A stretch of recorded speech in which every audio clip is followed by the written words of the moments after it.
Good day everyone, welcome to JD's channel. Today, we're going to discuss another topic. Don't forget to like, share, and subscribe for more tutorials. Thank you and God bless. Good day everyone, welcome again to JD's channel. And for today's topic, we are going to discuss all about synchronous motor. So let's get started.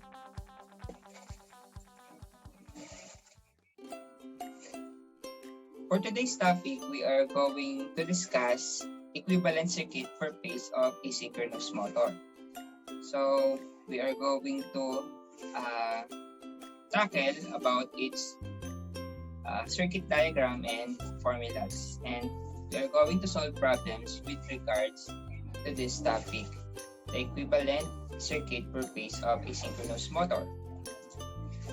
So here class, makikita natin we have the equivalent circuit per phase of a synchronous motor.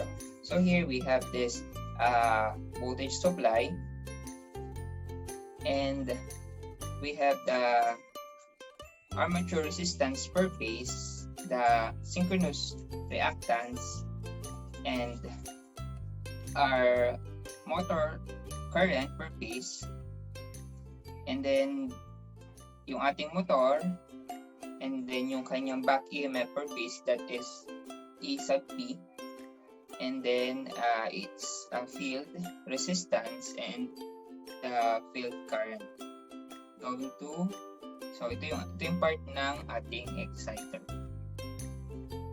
So yung ating EP, that is the back EMF per phase, that is in volts, the supply voltage per phase also in volts, the IP or I sub P is the motor current per phase in ampere, RA, that is armature resistance per phase, that is in ohms, and yung synchronous reactance natin per phase, that is XS. So here class, sa illustration natin na to, ito ay if a motor operates at a lagging power factor. So we already know the operation or the lagging power factor.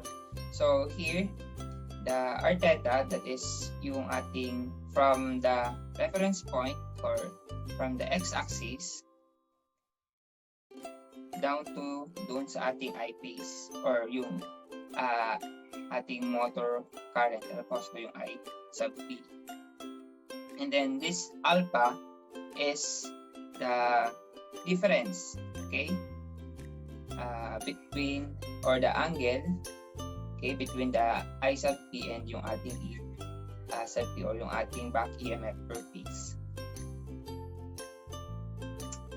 Okay, so ayan po yung illustration if a motor operates at a lagging power factor. And here class is the formula that E sub P or the back EMF per phase is equals to the square root of B phase cosine theta, which is also the power factor, ano po, so yung ating cosine theta, minus the I sub P or I, yung ating motor current per phase multiplied by the armature resistance quantity squared plus B phase sine theta minus I phase minus I sub P or I phase multiplied by synchronous reactance natin, quantity squared. So, ayan po yung formula na gagamitin natin in getting the I phase or the back EMF per phase. So, here's our formula if a motor is operating at lagging power factor. And in getting the alpha or the angle between the I phase and the E phase or the motor current per phase and the back EMF per phase is equals to tan inverse, then yung kanyang absolute value ng B phase sin theta minus I phase XS over ng B phase cosine theta plus I phase RA. Okay? So, yan po yung ating formula if a motor operates at a lagging power factor. So, the next one, class, is if motor operates at leading power factor, or what we call overexcited synchronous motor. So, ito naman yung kanyang figure, class. As we can see here, di ba? So, nag-lead. Compare dito sa ating back EMF per phase. Okay, so, again, ito yung ating theta and then yung ating alpha. So, the formula here in getting the back EMF per phase is almost the same. The difference lang, class, is yung, so ito naging addition or naging plus sign. Okay, so squared ng B phase cosine theta minus yung ating I phase RA quantity squared plus yung ating B phase sine theta plus yan yung ating I phase multiplied by XS quantity squared. And then in getting the alpha, so tan inverse pa din. So B phase sine theta plus I phase XS. So wala na siyang absolute value over ng B phase cosine theta plus I phase RA. So that is yung formula for getting the alpha. Again, if the motor is operating at leading power factor, so we use theta that is positive. Okay, use positive if the motor operates at leading power factor. If the motor operates or is operating at lagging power factor, we use negative theta.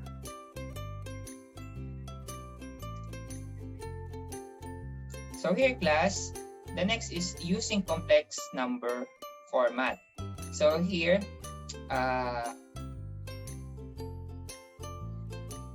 meron na tayong angle na makukuha dito, unlike dun sa kaninang mga formula that is, ayun, so wala siyang kasama angle. Okay, so yung numerical or yung magnitude niya lang. Okay,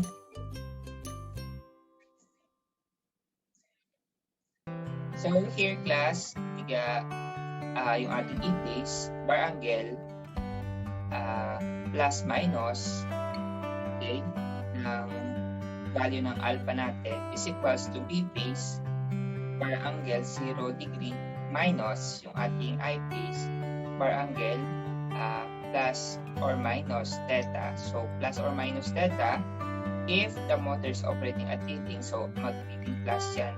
Kapag naman lagging, the motor is operating at lagging power factor, it would be negative.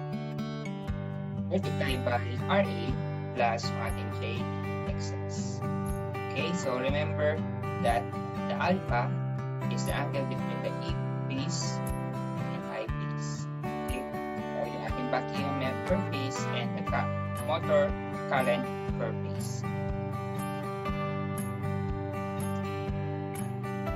So now we are ready to solve a problem with regards dito sa ating topic na equivalent circuit per phase of a synchronous motor. For example problem, a 1000 kVA 11 kV 3-phase Y-connected synchronous motor has a resistance of 3 ohms and a reactance of 25 ohms per phase. Determine the EMF or determine the induced EMF fully loaded at, ayan, so we have condition for A that is 0.8 power factor lagging and for B is 0.8 power factor leading. Ayan. So ano ba yung ating mga given? So given, we have the S, which is the apparent power that is 1000 kVA or 1 million VA volt ampere. Yung ating line voltage that is 11 kV or 11,000 volts. And the system is Y connected, meaning that I phase is equals to line current, or yung ating phase current is equal to the line current. And the value of armature resistance is 3 ohms per phase, and the synchronous reactance is 25 ohms per phase. And we have the condition 0.8 power factor lagging, the 0.8 power factor leading. Okay.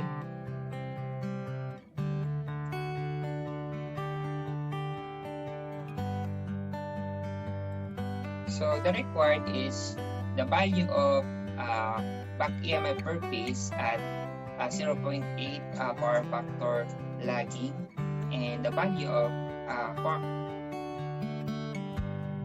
back EMF per phase at 0.8 power factor leading. So the formula class, suriin natin itong ating formula. So meaning to say, class, we are going to find the B phase. So ito kasing cosine theta yung power factor na natin eh. So yung ating I phase, so RA is also given. So and then ito yung ating sin theta. So from the power factor, so we get the theta, and then substitute na lang natin dito and we get the sin theta. Ito namang I phase is also given, and then the XS. So basically, class, ang kuhain natin is yung ating B phase, yung ating theta. So yun, ang ating I phase. Yan, kuhain din natin. So ayan yung ating mga formula. Ito naman, ito para sa lagging, ito naman para sa leading, and then ito naman for checking, ito yung para sa checking natin, class. Okay, so we are going to use the complex number format. So let's now proceed sa ating solving for 0.8 power factor lagging. Okay, so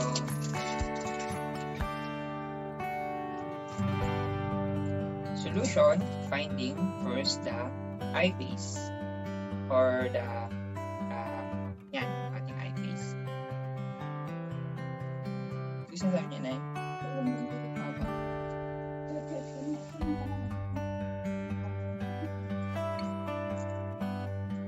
Okay, solution, finding I phase. Remember that our system is Y connected, so I phase is equals to line current. So the formula is I phase is equals to S over the square ng V multiplied by line voltage natin. And then substitute na natin yung value, that is 1 million VA or 1,000 kVA over ng square ng 3 multiplied by 11,000 volts or 11 kV. So the answer would be, okay, so I phase is equals to 52.48638811 ampere. So the next one, class, is we are going to find the sin theta at lagging power factor. Since we have the power factor that's is equals to 0.8 lagging, so doon makukuha natin yung value ng ating theta. So theta is equals to cosine inverse ng ating power factor, that is 0.8. So substitute na natin dito yung value ng ating 0.8, class. That is 0.8 cosine inverse multiplied by 0.8, and the value of our theta is 36.86989765. And then ito na yung isa-substitute natin doon sa ating dito sa theta na to, and we will get the value of sin theta. So sin theta is equals to 0.6. Okay, so yun yung ating value ng sin theta. So isa-substitute na natin yan mamaya doon sa ating formula para sa back EMF per phase. So the next one is finding the B phase class. Okay, so the solution is B phase is equals to V line over now squared and 3. And then substitute the value, that is 11,000 volts over now squared and 3. And what would be our answer? B phase is equals to 6,350.852961 volts. So that is the value of our B phase. So the next one is, so we're going to find the back EMF per phase at 0.8 power factor lagging. So ito yung ating formula. And then katulad na sinabi ko kanina, so kukuhain natin si B phase, si I phase, and yan yung ating sin theta. And then isa-substitute na lang natin dito sa ating formula. So i-substitute na natin yung mga value na nakuha and also the given sa ating problem.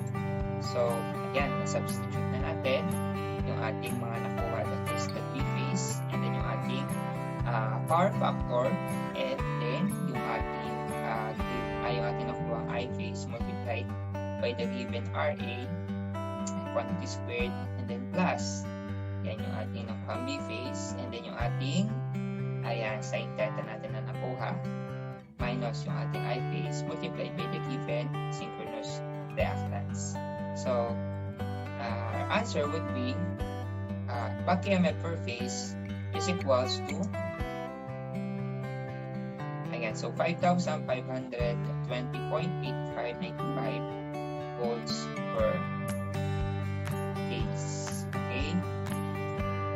So, yun yung ating sagot for the 0.8 lagging power factor. I-check naman natin sa using yung ating complex number format. Using complex number format in finding the back EMF per phase at 0.8 power factor lagging. So ito yung ating formula. Again, yan yung ating E phase per angle plus or minus alpha.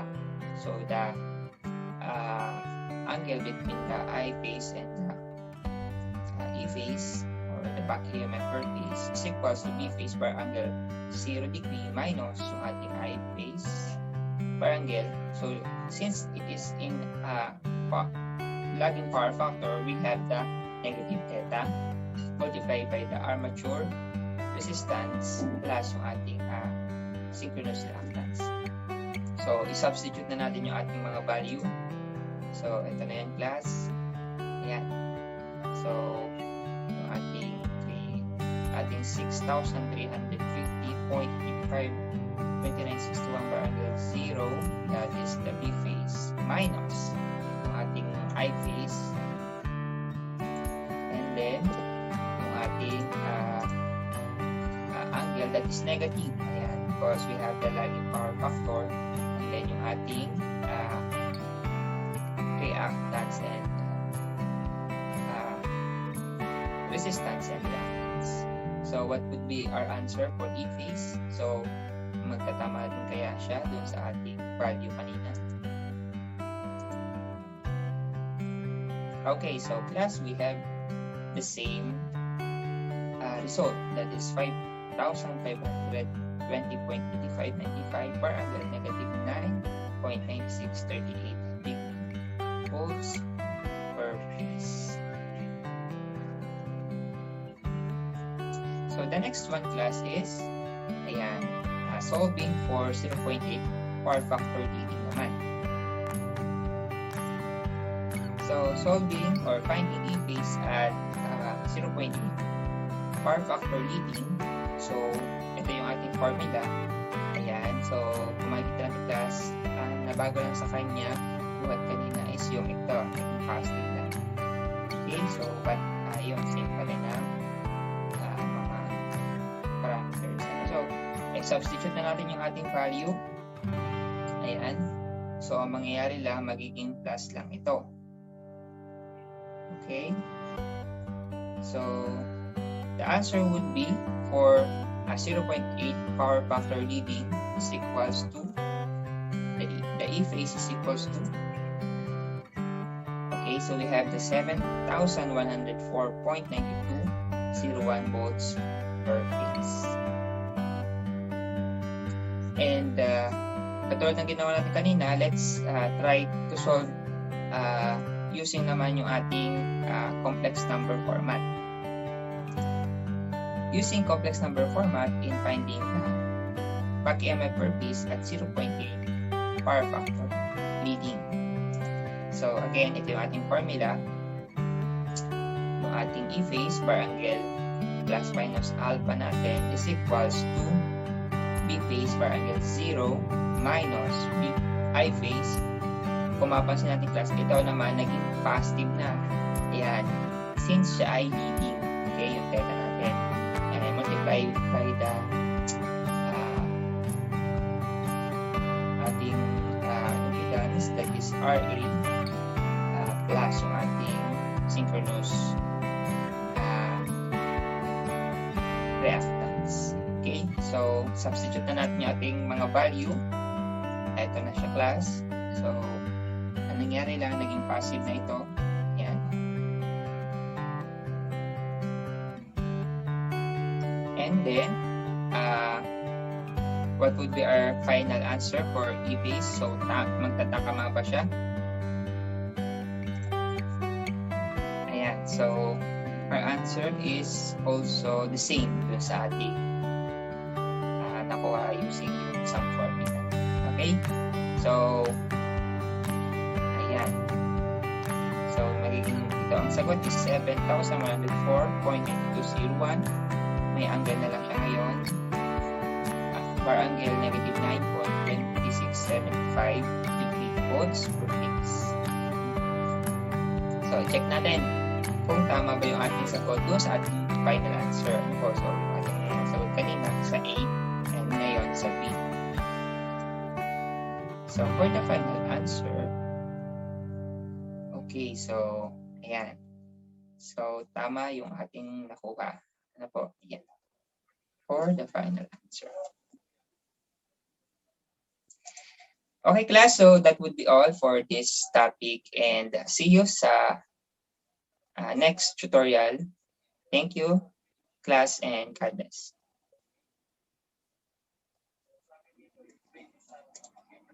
Hope that you